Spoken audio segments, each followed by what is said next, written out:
Então, vamos lá.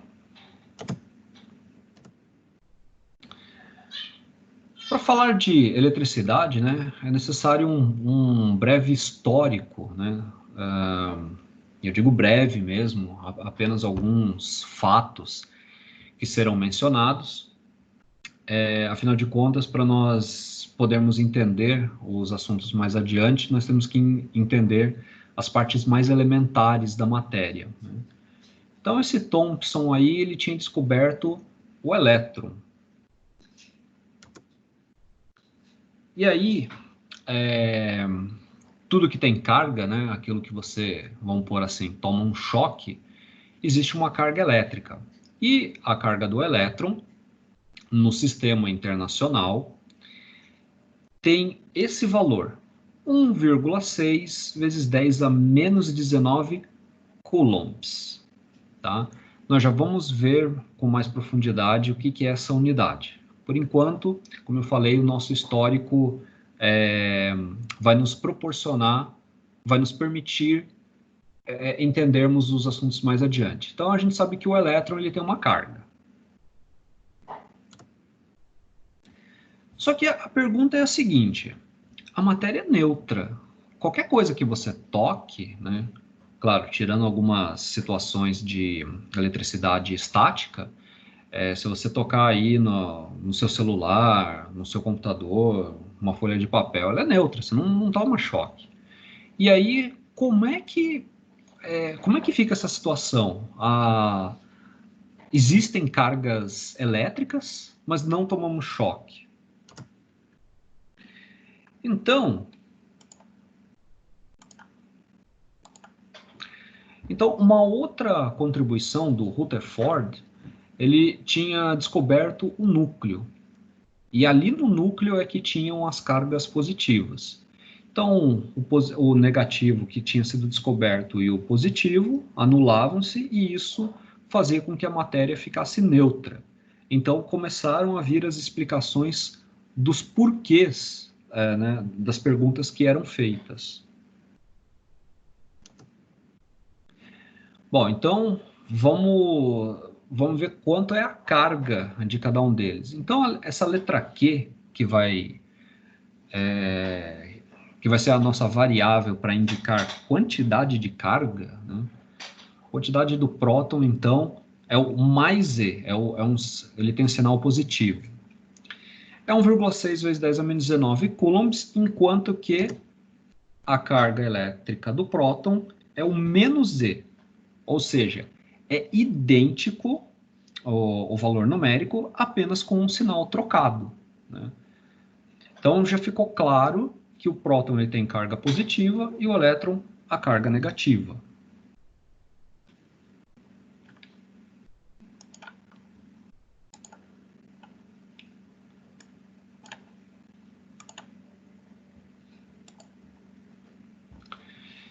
E aí nós temos a seguinte equação: Q é igual a N vezes E, sendo que Q é a carga elétrica, dado em coulombs. Então, já vimos que quando se falar em carga, essa é a unidade que nós vamos estar manipulando, coulombs. O N é a quantidade de partículas, então tem que ser um número múltiplo, ou seja, um número inteiro.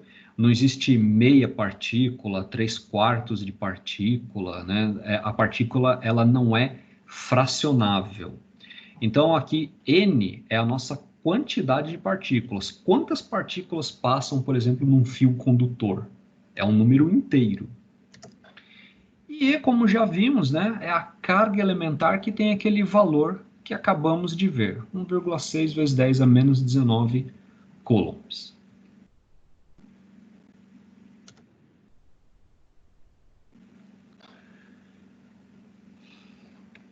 Mais para frente vamos ver um exemplo da aplicação desses valores.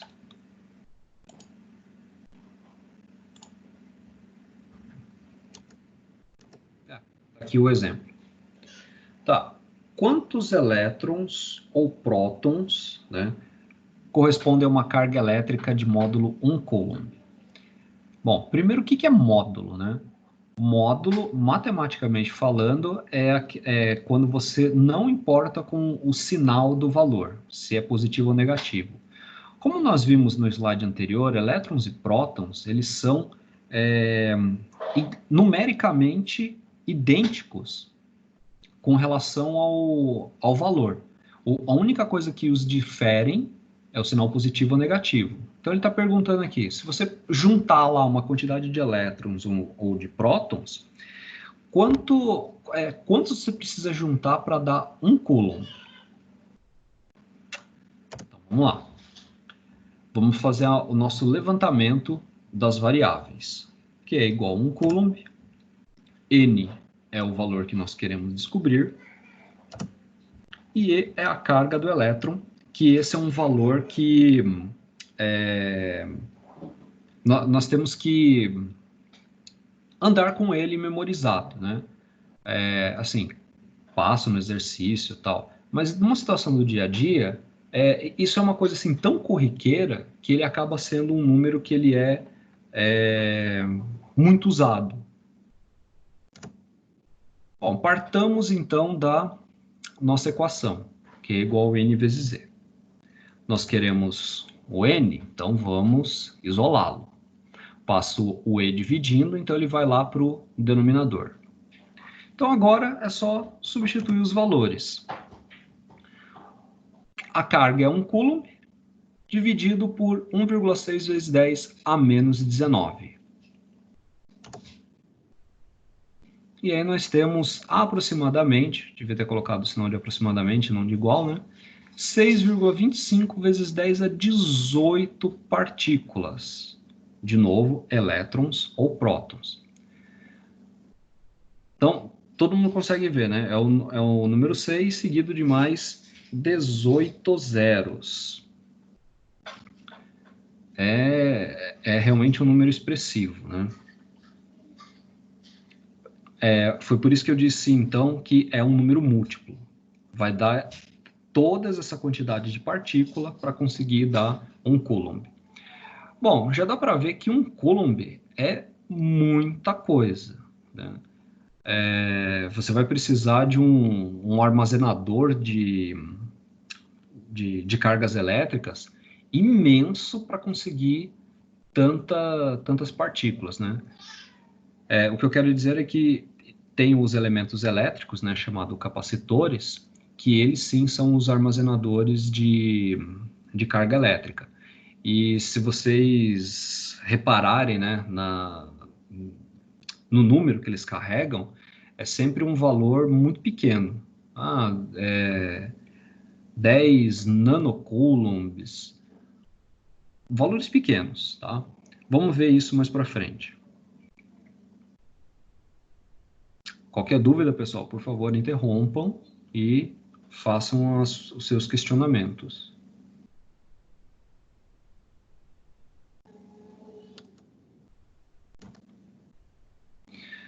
Sobre as interações elétricas, como nós temos cargas elétricas, então nós precisamos entender bem quais são as forças que estão presentes quando duas cargas se interagem.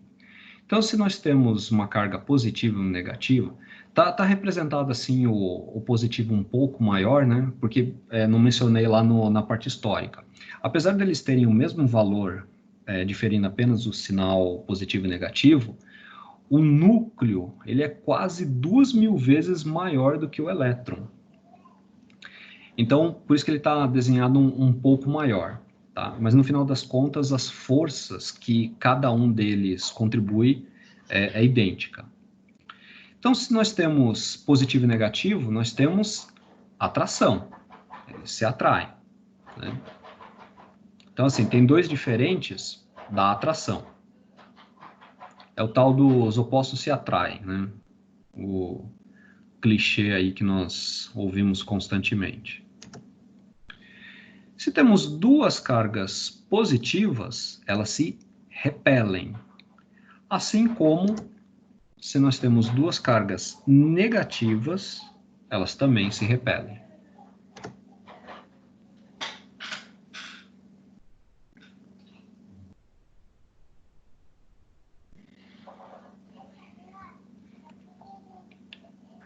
Anotações.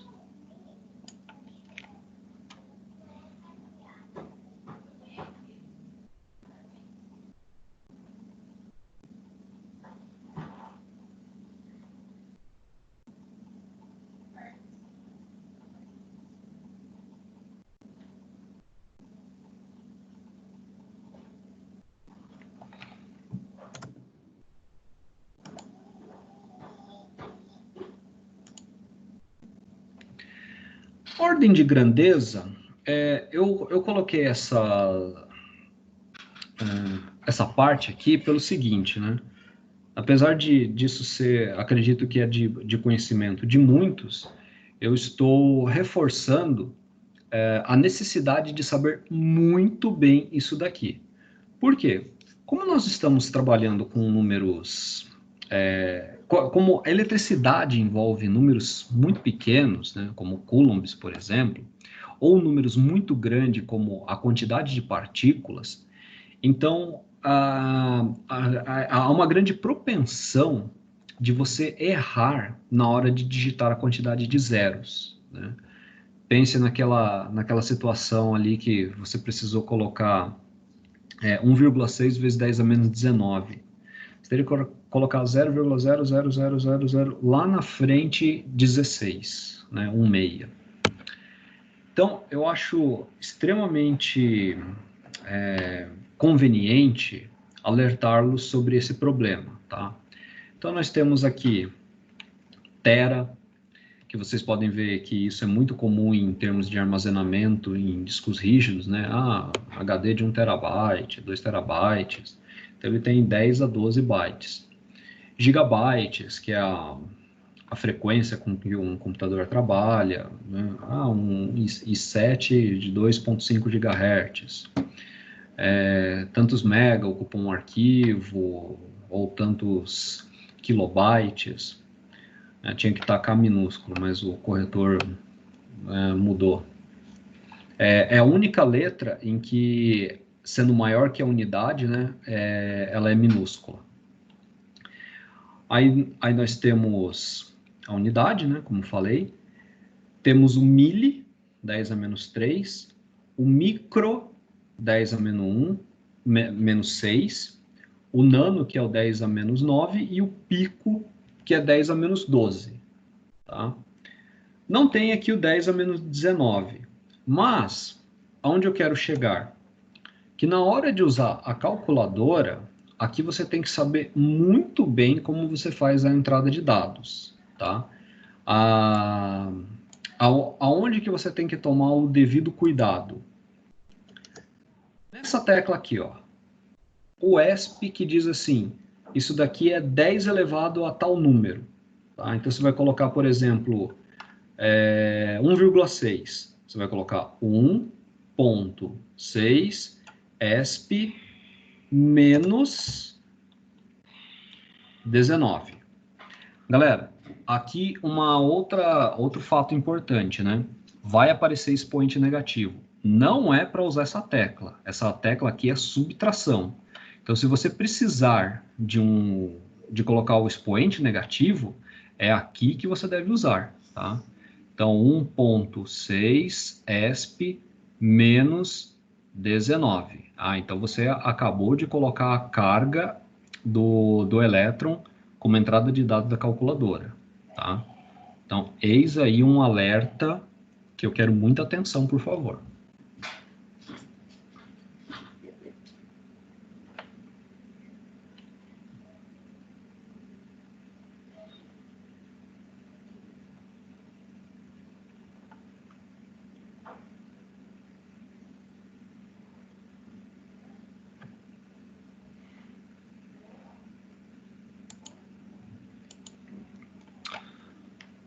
Vamos a um exemplo, então. Uma esfera metálica A, eletrizada com carga elétrica de menos 12,8 microcoulombs, é colocada em contato com outra esfera metálica menor, neutra, B. Após o contato, a carga de A passa a ser menos 8 microcoulombs. Quantos elétrons foram transferidos nesse processo? Ok, vamos entender então aqui o cenário que ele está falando. Então, são duas esferas metálicas, portanto, elas conduzem eletricidade. Então, a primeira esfera, ela está eletrizada, ela tem carga.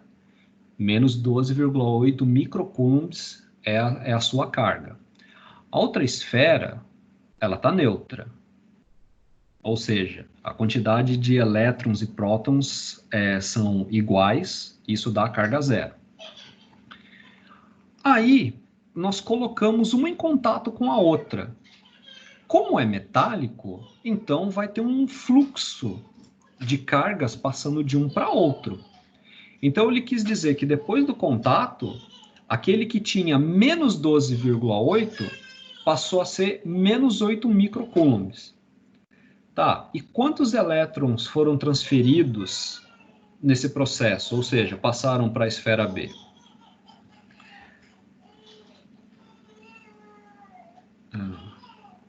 Peço desculpa o barulho, pessoal.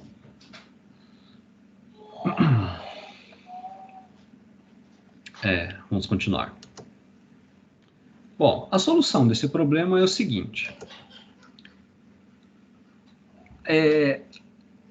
A carga não foi nem criada e nem destruída, né? Ela simplesmente estava posicionada numa determinada esfera e passou para uma outra. Então, a quantidade de cargas antes tem que ser igual a depois, né? Não houve transferência, assim, ficou entre as duas, não teve a interferência de um meio ou de um terceiro fator, né? Bom, então a quantidade de carga do antes mais a quantidade do B de antes tem que ser igual à quantidade de A depois mais a carga de B depois, tá? Então vamos lá. Tudo bem até aqui o raciocínio? Ó, o que tinha antes tem que ser igual ao que tem que ter depois, né? Pode ver que isso daqui é um exemplo bem parecido com quando nós estudamos energia e quando você tinha um sistema conservativo, né, ou seja, não perdeu por atrito, não desconsiderou a resistência do ar, a energia ficou dentro do sistema. Então, o que tinha antes fica igual ao que tinha depois, tá? O raciocínio aqui é o mesmo. Bom, então, a quantidade de carga do A é menos 12,8 micro. E a quantidade do B é neutro, então é zero, não tem nada. A quantidade do A depois, como o problema informa, ficou menos 8 micro. E a quantidade de B é o que nós queremos saber. É a variável que nos interessa. Aí, de uma forma bem simples, né? Aqui está negativo, passa para lá positivo.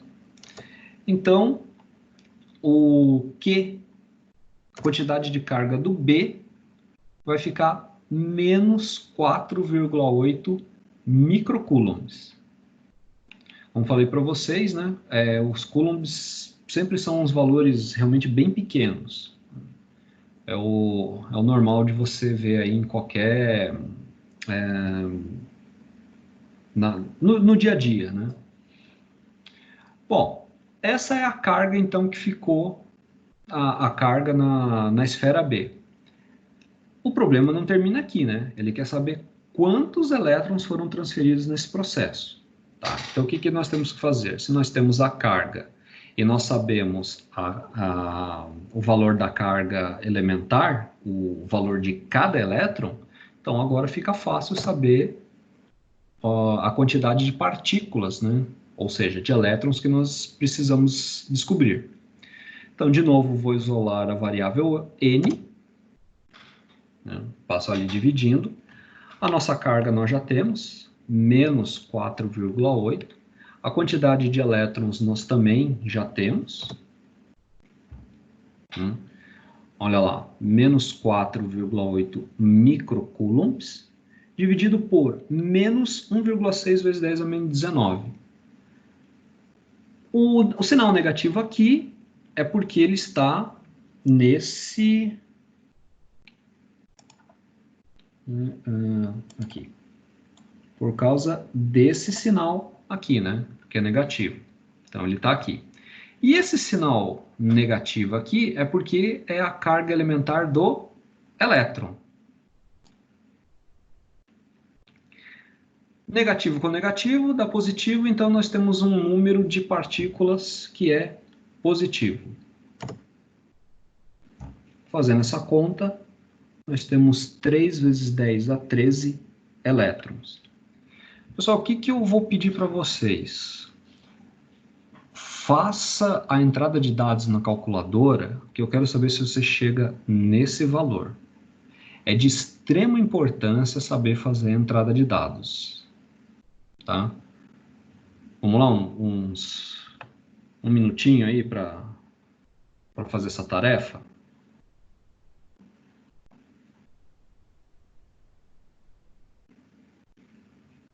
Aí eu quero o retorno de vocês, se estão conseguindo, se estão tendo muita dificuldade.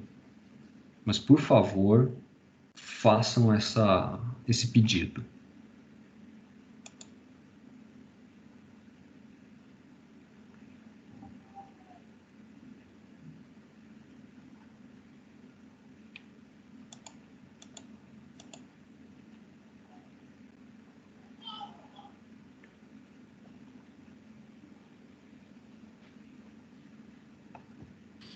Professor, o meu deu elevado a 18, a menos 18 ao invés de 13.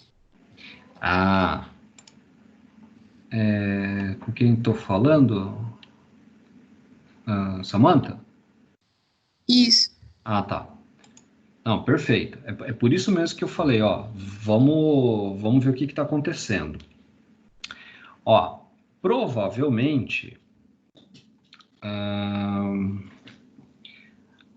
você não colocou isso daqui no denominador aqui. Vamos fazer essa entrada de dados aqui, ó.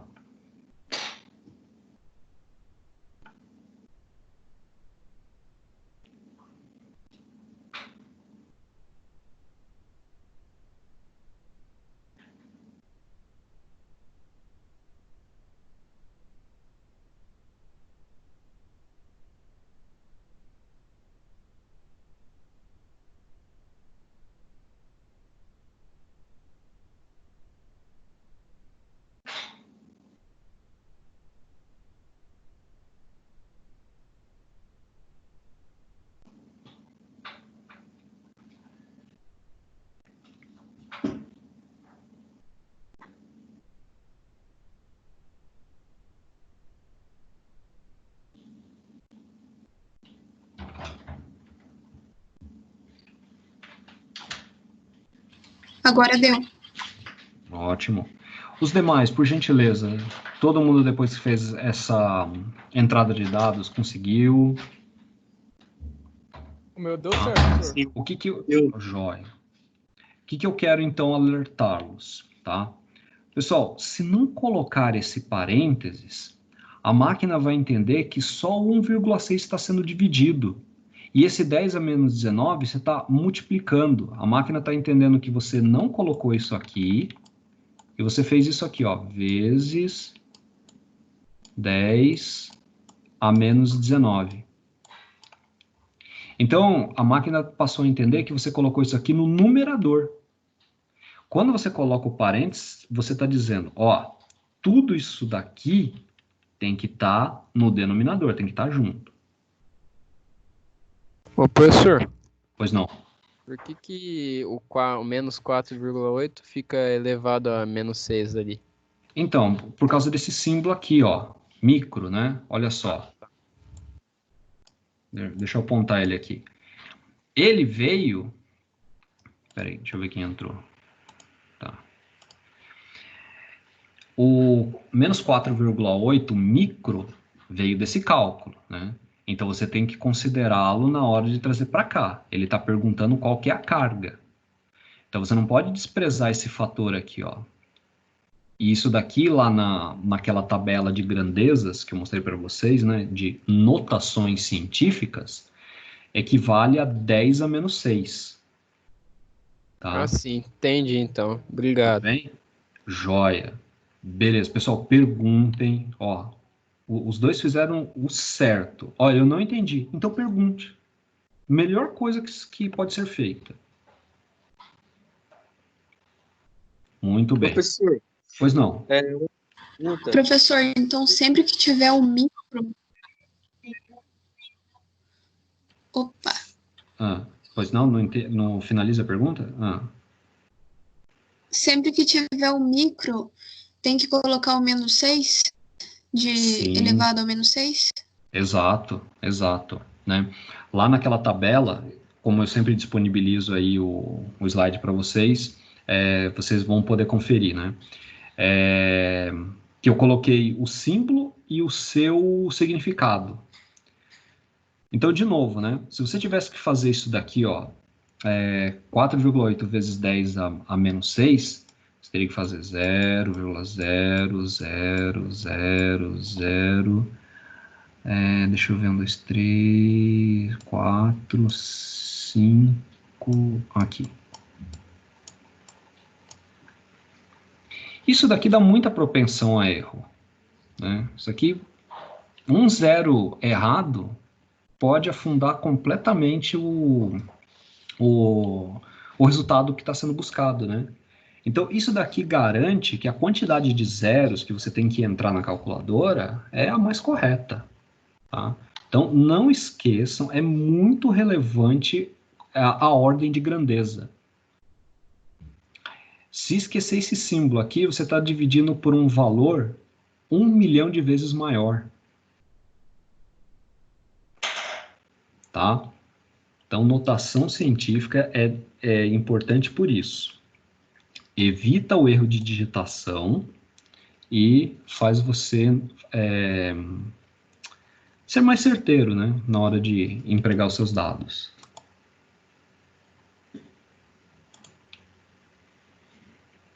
Professor, só fazer uma pergunta. Fique à vontade. Quando eu for resolver esse tipo de problema, né, que fala sobre carga elétrica, eu vou ter que usar esse número padrão, que é o próton, e o elétron, que é 1,6 vezes 10 a menos 19 coulomb. Sim, sim. Esse número é padrão, né? Deixa eu ver outra coisa que eu lembro aqui que é constante. Por exemplo, o cavalo vapor, que era 735 watts, né? É aquele número que nunca muda, é uma constante. Então aqui também, todo elétron, ele tem menos 1,6 vezes 10 a menos 19 coulombs, tá? Qualquer problema que você tiver que fazer que envolve elétron, esse número certamente aparece.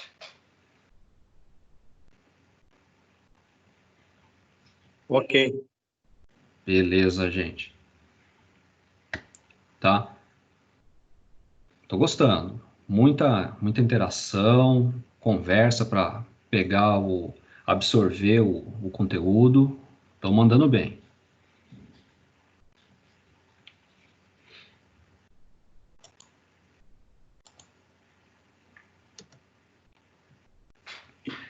Bom, só formalizei, né? Então, eu sempre gosto de deixar a resposta por extenso para demonstrar que a resposta é essa daqui, né? É esse texto. Então, nesse contato entre as duas esferas, foram transferidas 3 vezes 10 a 13 elétrons.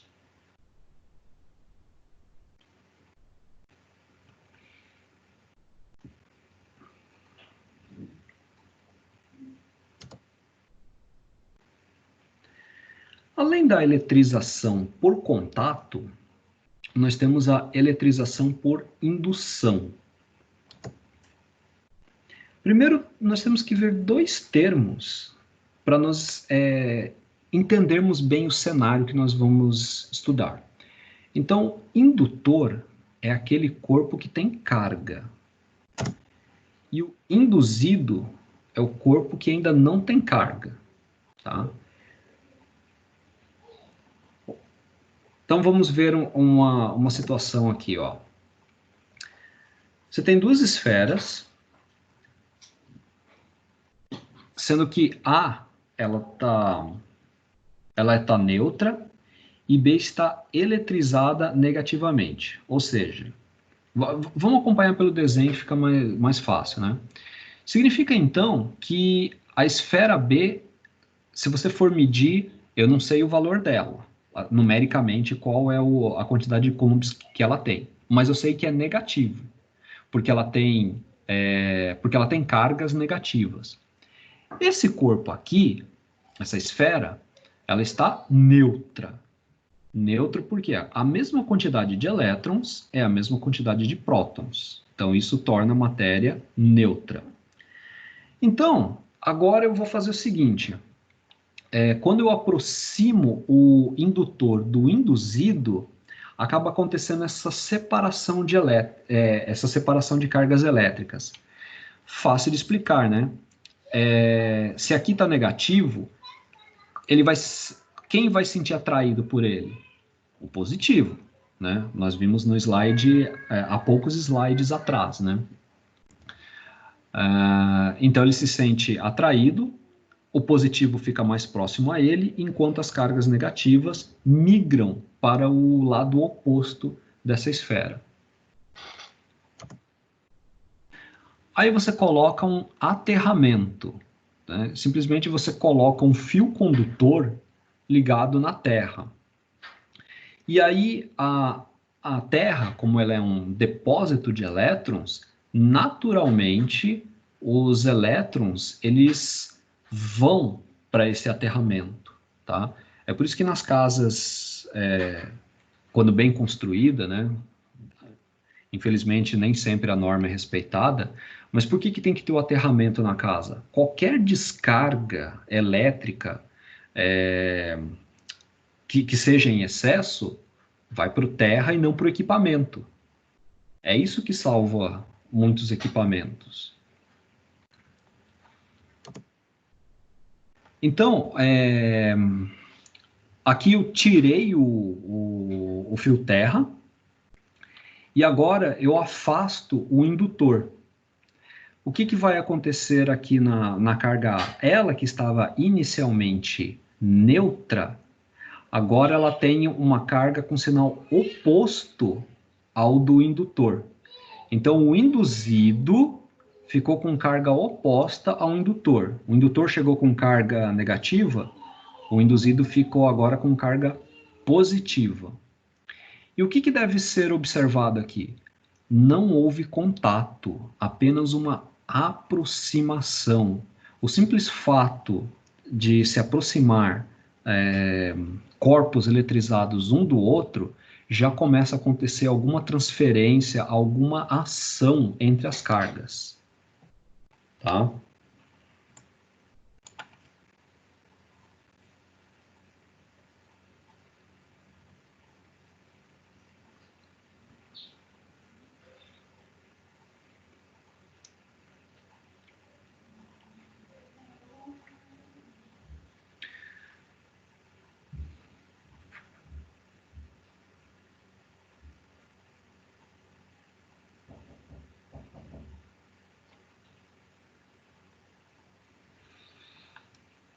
Prosseguindo.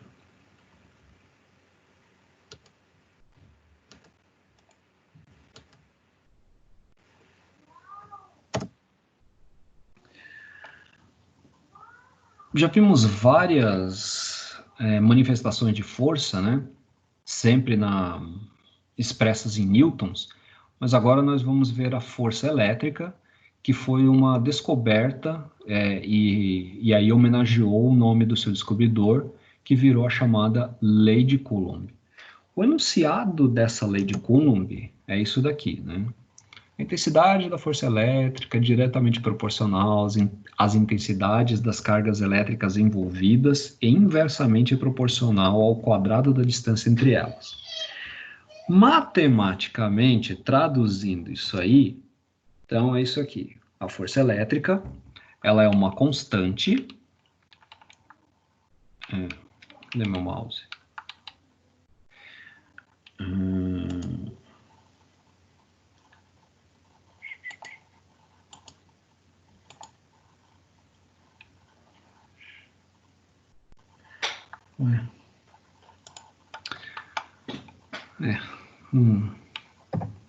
Agora sim.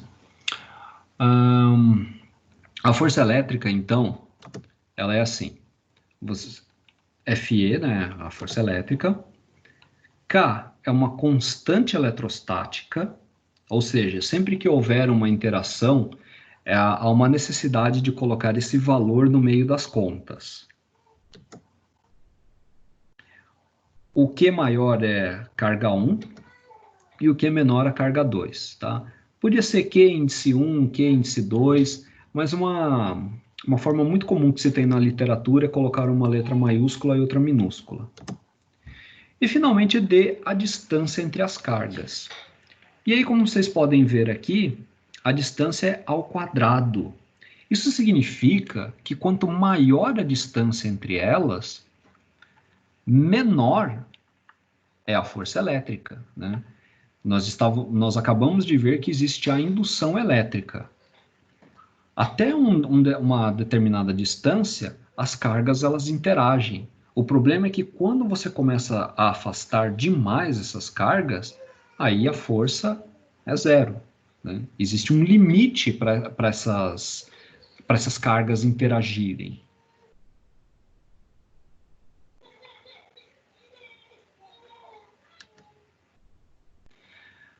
Bom, a constante eletrostática, então ela no vácuo, né, ou seja, sem a presença de matéria no espaço sideral mesmo, ela tem o valor de 9 vezes 10 a nona, Newton vezes metro quadrado dividido por Coulomb ao quadrado. Professor, como que chegaram nisso daqui? Ó, olha só, você quer isolar esse K. Essas cargas não estão multiplicando? Não vão passar dividindo?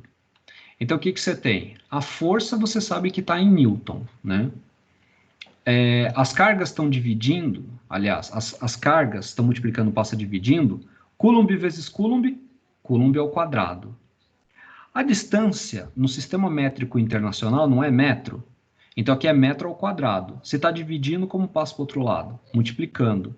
Então, por isso que nós temos Newton vezes metro ao quadrado dividido por Coulomb ao quadrado, tá? Só justificando por que esse monte de letras, né, digamos assim, tem toda uma explicação, toda uma lógica para ele chegar nesse resultado.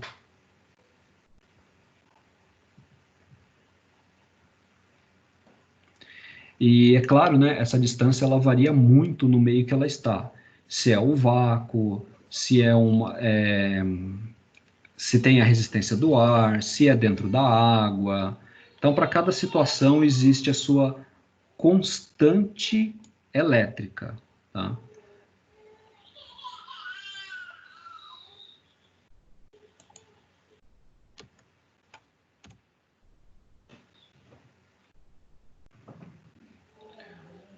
Ok?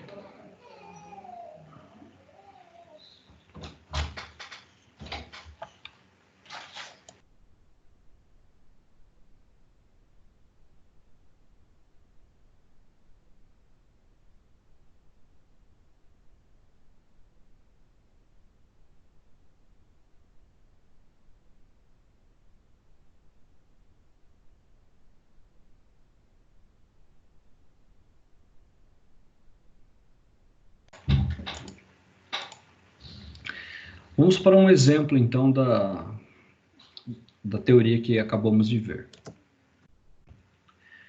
Então, considere uma situação na qual há duas cargas elétricas posicionadas sobre um eixo horizontal X, no vácuo, separadas por uma distância de 1 metro, sendo QA 6 microcoulombs e QB 14 microcoulombs.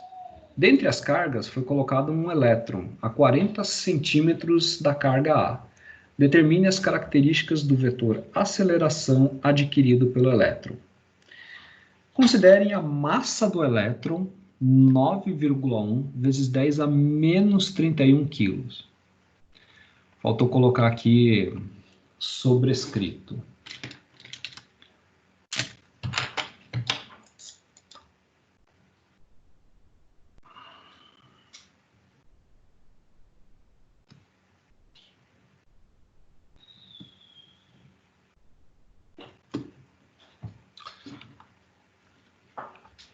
Muito bem. Eu fiz um desenho, então, para traduzir esse cenário, né? Vamos à solução, então, do problema. Olha só. Então, você tem uma carga A e uma carga B, que elas foram colocadas a 1 metro de distância entre elas, tá? A carga A, ela tem 6 microcoulombs, enquanto a carga B tem 14 microcoulombs. Aí foi colocado um elétron a 40 centímetros da carga A. Logicamente, né, a diferença, 60 centímetros do elétron até a carga B. Então, está tudo coerente aqui. Ele quer saber o vetor aceleração. Por quê? Pessoal, como vocês já devem ter visto, né, essa carga aqui é positiva. Está aqui o sinal, positivo. Essa carga aqui é positiva, ok. Então, esse elétron, uma força puxa para a carga A, outra força puxa para a carga B. E o que vai acontecer? Vai ter uma força resultante. Uma dessas duas cargas aqui vai vencer, certo? E se você tem uma força, e se você tem massa, o que acaba acontecendo? Uma aceleração, que é o que o exercício está mencionando. Vamos fazer a solução, então? Vamos lá. Então, nós partimos dessa fórmula, que a força elétrica do A é a constante elétrica vezes uma primeira carga, a segunda carga, a distância ao quadrado, né? E ele mencionou, né, ele deixou claro que é no vácuo. Tá aqui, tá no vácuo. Sendo assim, vamos fazer a substituição aqui, né? A constante no vácuo, 9 vezes 10 a nona. Eu coloquei a unidade para mostrar para vocês como está muito coerente. Olha só. Primeiro vamos terminar as substituições, né? 9 vezes 10 a nona, Newton vezes metro ao quadrado, dividido por Coulomb ao quadrado, como foi apresentado para vocês no slide anterior. A primeira carga, 6 microcoulombs. A segunda carga, qual que é a segunda carga? A carga do elétron, né? Esse aqui. 1,6 vezes 10 a menos 19. E qual que é a distância? Bom, a distância está 40 centímetros. Mas nós precisamos usar o sistema internacional, que é sempre em metro. Então, 40 centímetros é 0,4. E aí a distância é ao quadrado. Então, eu tenho que elevar o 0,4 ao quadrado. Bom, agora eu quero mostrar para vocês por que eu coloquei as unidades. Olha só. Coulomb vezes Coulomb dá Coulomb ao quadrado, certo? Se aqui está no numerador e aqui é o denominador, corta, corta. Corta Coulomb, corta Coulomb. Ó, o fator da notação científica, ele não pode ser cortado, né? Isso aqui é um número. Muito bem. Aqui nós temos metro ao quadrado e aqui nós temos metro ao quadrado. O que faz? Corta, corta. O que sobra? Newton. E Newton é unidade de quê? De força. Então tá tudo bem coerente aqui, né? Continuando então. Aqui é tudo uma questão de fazer conta, né? E aí depois também eu vou pedir para vocês jogarem na calculadora, ver se chegaram nesse valor aqui, tá? Só gostaria de concluir o exercício antes de dar um tempinho para vocês, tá? Vamos continuar o raciocínio, por favor. Em seguida, bom, nós já calculamos a iteração entre esse conjunto aqui, né? A carga A e o elétron. Agora vamos saber como fica a força entre o elétron e a carga B. Bom, nós vamos precisar da mesma fórmula. Vamos fazer a substituição. Aqui a única diferença, né, é que essa carga aqui agora é 14 micro, porque isso aqui é a carga B. E a distância, né, em vez de 0,4 é 0,6 metros, tá? Aí, de novo, né, vai cortar Coulomb com Coulomb, metro quadrado com metro quadrado, vai sobrar só um Newton, que é a unidade da força. Então, tá tudo muito coerente. E aí nós vamos chegar em 5,6 vezes 10 a menos 14 newtons. Muito bem. Está faltando pouco para terminar o exercício. Vamos lá. Se existe uma força puxando para a esquerda e uma força puxando para a direita, então existe uma força resultante, né? Então, se eu pegar a força elétrica do B menos a força elétrica do A, então eu estou pegando... olha só o que está sendo feito. Eu estou considerando esse menos esse, né? E aí dá um valor positivo, tá? 5,6 menos 5,4 vezes 10 a menos 14. Se você jogar na calculadora, vocês vão ver que a diferença aqui é 0,2, né? 0,2 vezes 10 a menos 14, certo? Só que a máquina, ela não deixa zero como primeiro número. Então, o que ele vai fazer? Vai multiplicar esse número por 10 e dividir esse número por 10. Por isso que vai ficar 2, ó, multiplicou por 10, e aqui eu vou dividir por 10. Eu estou diminuindo o número. 10 a menos 15, ó. Então, por isso que está tudo coerente. Deixa eu apagar isso aqui. Bom, então força é igual massa vezes aceleração. Se o problema está pedindo aceleração, vamos isolá-la. E aí nós temos a força dividido pela massa. A força foi calculada, está aqui, né? Então 2 vezes 10 é menos 15, dividido pela massa, que foi dado pelo problema. Jogando na calculadora, a aceleração é 2,2 vezes 10 a 15 metros por segundo ao quadrado.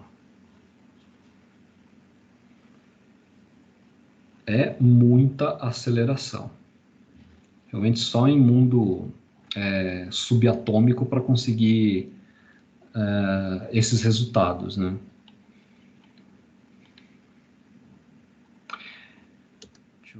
Isso. Ah, mais um detalhe. Olha só o que eu quero mostrar para vocês. Você fez aqui, né? B menos A. Quando você faz B menos A, você está acreditando, você está supondo que ele vai na direção para a direita. Mas vamos supor que você fez A menos B.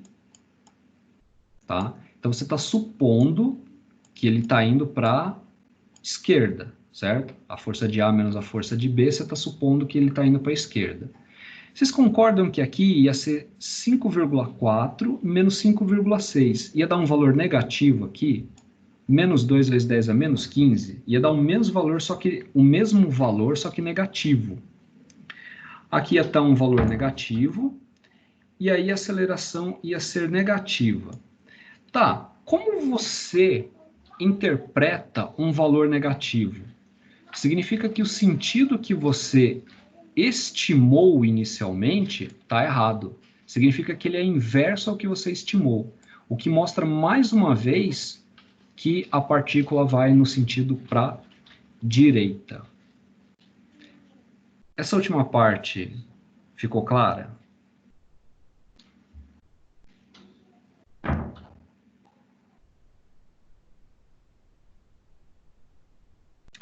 Bom, aquele tempinho então para fazer essas contas aqui, ó, e ver se chega no resultado aqui que eu falei, tá? Vamos lá.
Aliás, pessoal, peço que façam todas as etapas, tá? A força de A, a força elétrica do B, a força resultante, encontrar a aceleração, para ver se chega aqui nesse mesmo valor, tá? A minha preocupação é saber se vocês estão entendendo como faz a entrada de dados.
Tudo bem, pessoal? Todos conseguiram? Por favor, dá um retorno aí se estão tendo sucesso ou dificuldades.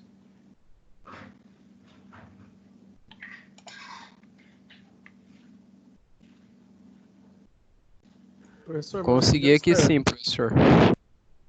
Joia. Teve um outro comentário, não entendi. Falei que deu certo também. Ah, tá. Não, obrigado pelo retorno, pessoal. Muito bom, muito bom. Está sendo ótimo, assim. Então, eu finalizei, concluí esse exemplo, né, mostrando, então, que não importa o sentido que você estime inicialmente. Se for positivo, significa, então, que você estimou corretamente a direção a ser seguida. Caso o sinal seja negativo, a sua estimativa está incorreta e aí é o sentido contrário, tá? Então, concluiu-se que o elétron acelera para o sentido crescente de x, né? Para o lado do B.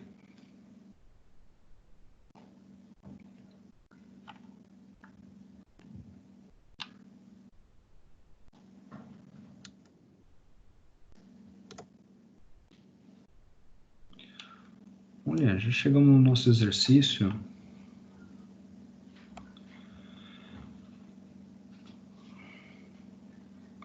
Bom, tinha deixado 2 exercícios e já chegamos neles, então. Pessoal, darei um tempinho para resolver esse exercício, tá? E aí já retomamos a conversa novamente, tá? Deixa eu ver. 20 minutos?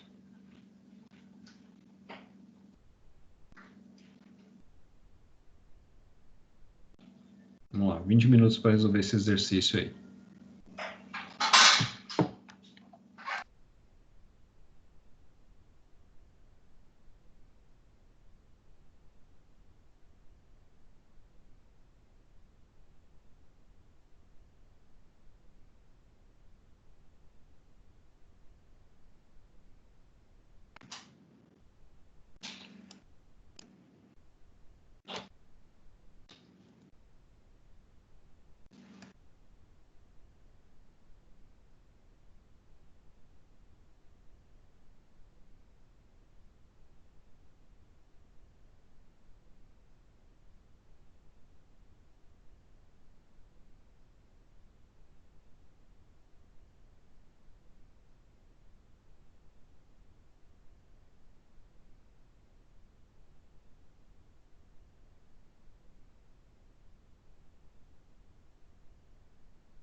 Está faltando alguma coisa nesse exercício. Deixa eu dar uma avaliada. Só um instante, pessoal. Já volto para ver o que foi feito.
Desculpa, pessoal, faltou a pergunta aqui.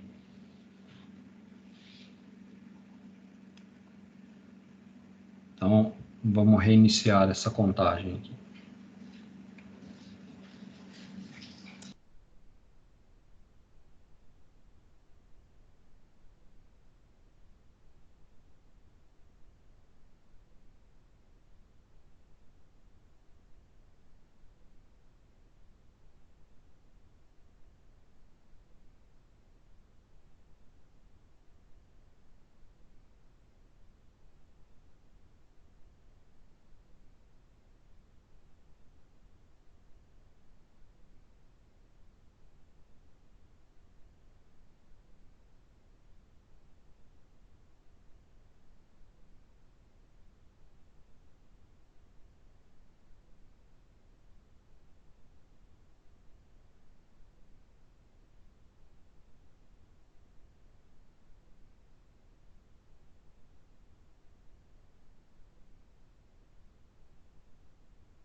Bom, pessoal, dei o tempo, chegaram num resultado.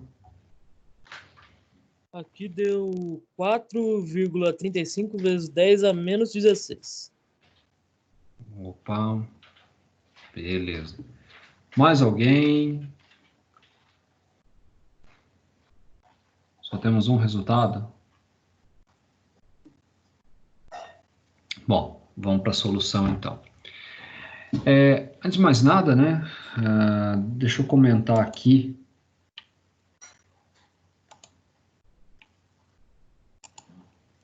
Deixa eu comentar aqui o enunciado. Até aqui, ó,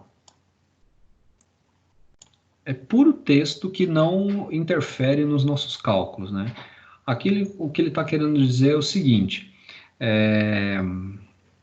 que é impossível dizer a posição exata do elétron, né? Se vocês se lembrarem lá do que viram no ensino médio, o átomo ele tem os seus orbitais, aí, claro, depende das camadas energéticas, e ele se encontra numa dessas posições. Então, isso, como não dá para afirmar com certeza, cabe então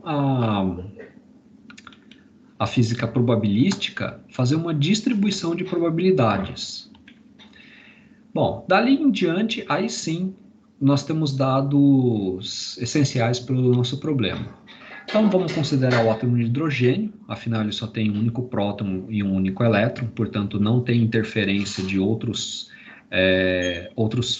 cargas positivas no núcleo e nem outras cargas negativas na eletrosfera. A eletrosfera é aquela região fora do núcleo, é onde ficam os elétrons. Então ele está dizendo assim, se você tiver que considerar unicamente o elétron e o próton, né, o núcleo atômico, qual que é a força elétrica entre eles?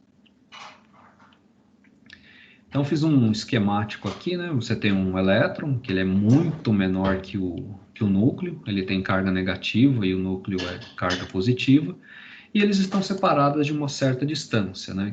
Que o enunciado forneceu.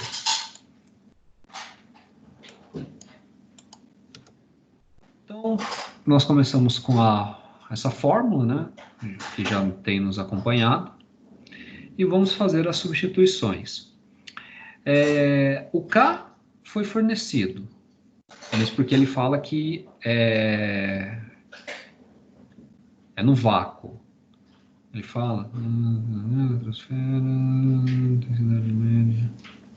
Bom, se ele só forneceu o K0, que é o do vácuo, então tem que ser esse, né? A primeira carga é a carga do elétron, a segunda a carga do próton, ou vice-versa, né? Afinal as duas são iguais. E a distância é o quadrado entre elas que foi fornecido aqui no exercício. Então, nós substituímos os valores, a constante elétrica 9 vezes 10 a nona, a carga do elétron, 1,6 vezes 10 a menos 19, a carga do próton, 1,6 vezes 10 a menos 19. O que é essa barra vertical aqui? Isso aqui é um módulo, significa que eu estou dizendo, ó, ignore o sinal. E a distância é ao quadrado, então eu tenho que fazer 5,3 vezes 10 a menos 13, tudo isso ao quadrado, né? Não pode colocar o quadrado somente para esse termo aqui, você tem que dizer, ó, tudo isso daqui tem que ir ao quadrado. E aí você vai chegar no resultado 8,2 vezes 10 a menos 4 newtons. Eu esqueci o quadrado da fórmula do D. Eu fiquei imaginando, falei, tá bem perto o número, né? Mas a ordem de grandeza tá um pouquinho afastada. Mas beleza. Escapou um detalhe aí que eu tenho certeza que agora você não esquece mais. Então, a intensidade média entre o elétron e o núcleo atômico, ou seja, aqui vamos entender que é o próton, é aproximadamente 8,2 vezes 10 a menos 4 newtons. Pessoal, os que não responderam, né? Bom, às vezes fizeram, só não comentaram. Eu só quero que agora vocês tenham absoluta certeza de jogar esses valores na calculadora e chegar nesse valor aí. A minha preocupação é saber se estão fazendo a entrada de dados correta.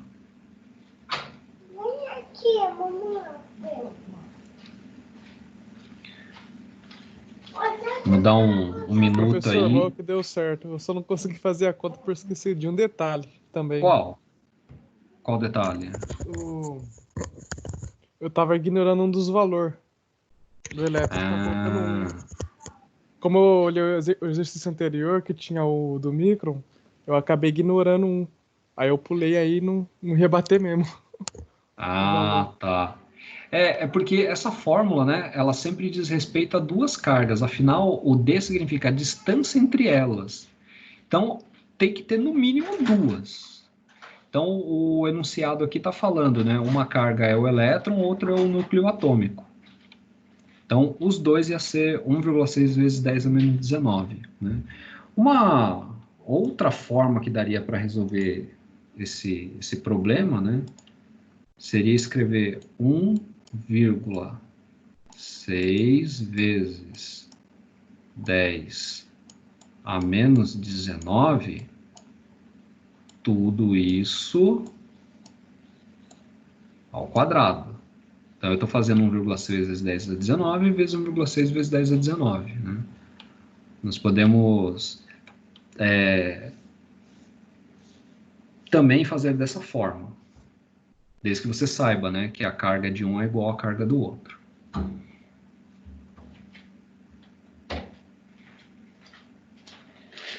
Tudo bem? Todos conseguiram fazer a entrada de dados, chegaram nesse valor aqui, 8,2 vezes 10 a menos 4. Aqui deu certo. Minha calculadora Joia. aqui deu certo também, professor. Beleza. Aí, tô gostando. Poxa, hoje foi um dia de bastante participação, foi bacana.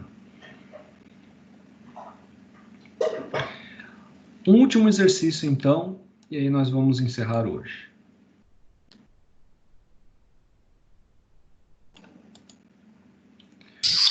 Professor, Oi, pois não. que dia vai ser a prova? 16 de junho. Essa é a prova final. Atividade final. Ô, professor, Oi. vai ter alguma revisão assim ou... Tá, eu vou acabar montando lista de exercícios, né? A gente pode reservar um tempo para conversar sobre isso. Eu vou me planejar direitinho. Que no momento eu preciso cumprir com o calendário que foi passado, tá? Mas eu vou dar um jeito de encaixar também para a gente conversar também assuntos da atividade que vai vir, tá?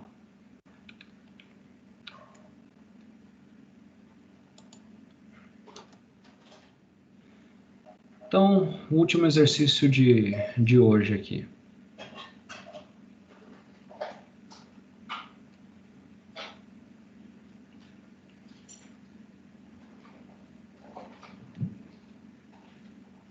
Dez minutos?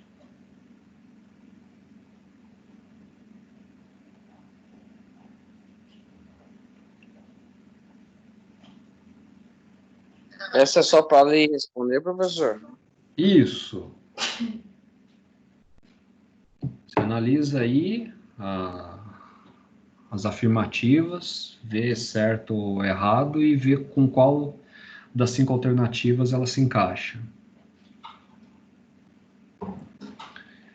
Vamos lá, 10 minutos. E aí nós encerramos hoje.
Beleza, pessoal. Já dei o tempo.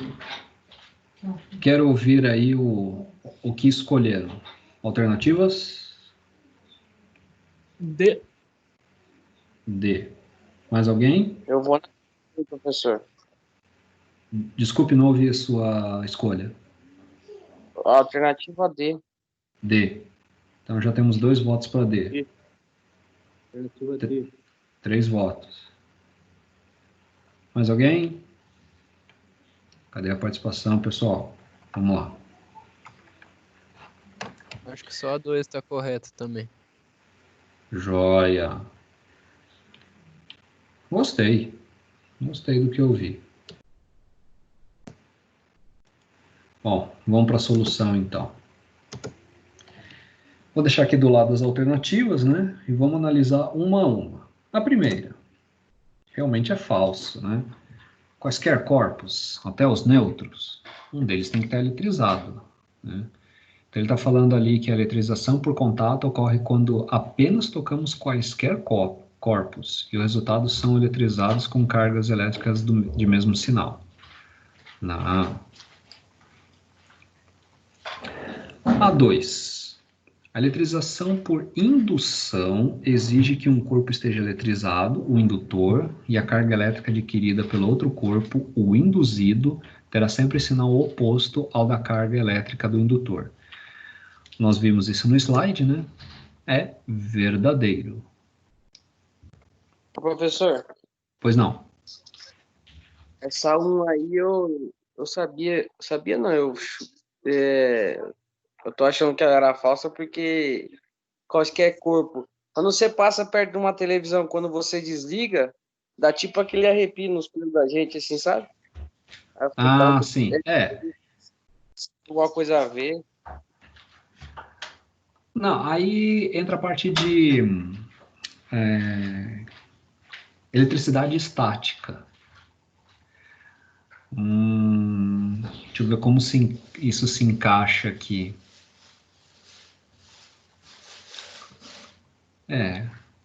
Geralmente é assim, todo aparelho eletrônico ele tem capacitores, todos, sem exceção. E aí, quando você desliga, aquilo não é imediatamente descarregado. E aí pode acontecer dependendo, né, da situação, de você receber aquela carga, mesmo já desligada. Preciso dar uma melhorada aí no texto, mas é por aí o caminho, tá? Terceiro, na eletrização por atrito, o corpo que fica carregado negativamente ganhou elétrons e o corpo que fica carregado positivamente ganhou prótons. Nunca, né? Os prótons eles estão no núcleo. Somente fusão nuclear, fissão nuclear consegue mexer lá no núcleo. Então, sempre que você está mexendo com cargas, na verdade você está mexendo com os elétrons, ou tirando ou pondo. Agora, no núcleo, não. Então, a terceira é falsa. Quarto, em um processo de eletrização por indução, o indutor estava negativo, pois recebeu elétrons e foi aproximado do induzido. Tá. Ao aterrar o induzido, prótons movem-se da Terra a ele, de forma que, ao final, se mantém um indutor negativo e obtém-se um induzido positivo. O texto estava bonito até ele falar que os prótons se movem da Terra para ele, né? Não, mesmo caso do anterior, próton não tem movimento, né? É só os elétrons que mexem.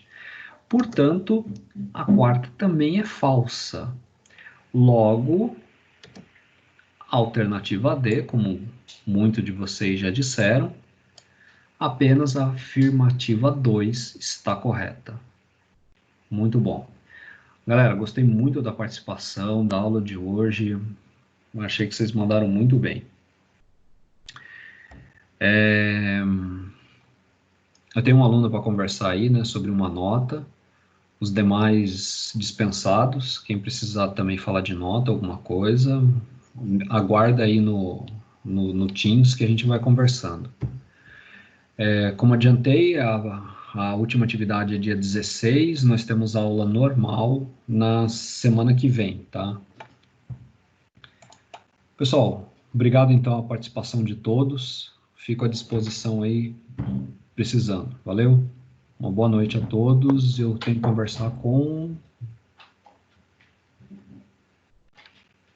Não era o Olivelton? Fala, professor, boa noite. Boa noite a todos, pessoal. Uma ótima semana para todo mundo. Semana que vem vai ter matéria nova, ou a questão da revisão lá que até o outro aluno tinha comentado vai ser pensada aí. E agora? Eu mando um e-mail para vocês e aí eu vejo como vai ficar essa questão. Porque até então eu tenho que cumprir com o calendário, tá? Mas eu vou ver se dá para conciliar ambas as responsabilidades, tá? Tanto manter a matéria como a revisão. Qualquer coisa também pode mandar pergunta para mim, tá? No meio da semana. Estudei tal coisa, tal assunto não saiu. Pode me procurar, tá? Sem o menor problema. Boa noite. Boa noite. Mas cadê o aluno que falou que precisava conversar comigo?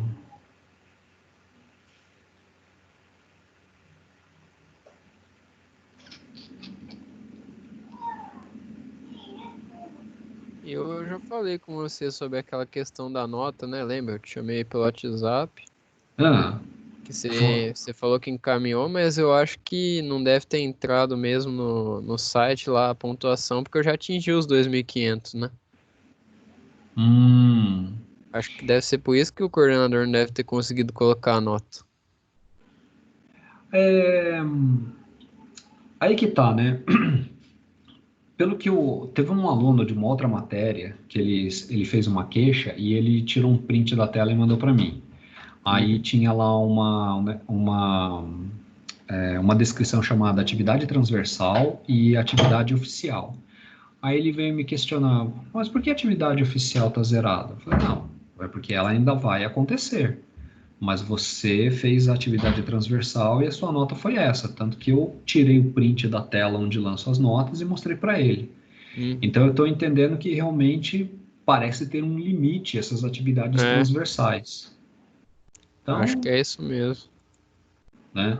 Mas se der algum problema, eu acredito que não, porque quem está com bastante ponto está aprovado e não com problemas. Eu já atingi os 6.000 já também.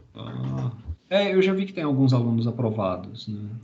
Ótimo. Só falta mesmo a nota da prova, que vai ser essa semana aí. Certo. Professor, pois não. Essa atividade aqui, então, ela tá relacionada aqui do dia 19, então? Isso, correto. Dia 19. Então deve ser por isso que não saiu uma nota, então, só conta pela pontuação. Eu falo que eu estou entrando esse semestre e eu não conheço todos os procedimentos. Então pode ser bem isso. Tem nota que vai para atividades transversais e atividades que vão para avaliações oficiais. Eu acredito que seja essa a distinção. Porque que nem aqui quase tudo também já estou no antiginho máximo. Os 2.500 de sala de aula, transversal também. Muito bom. Parabéns aí para quem está acompanhando bem a disciplina. Muito bom, muito bom. Mas se der qualquer problema, por favor, me procurem para que eu possa resolver isso quanto antes, né? Não vamos esperar o semestre fechar para corrermos atrás disso. Então descansar aqui, professor. Obrigadão. Boa noite, professor. Eu que agradeço a presença aí de vocês. Uma boa noite para todos. Obrigado. Eu também. Boa noite, professor. Valeu. Boa noite, boa noite.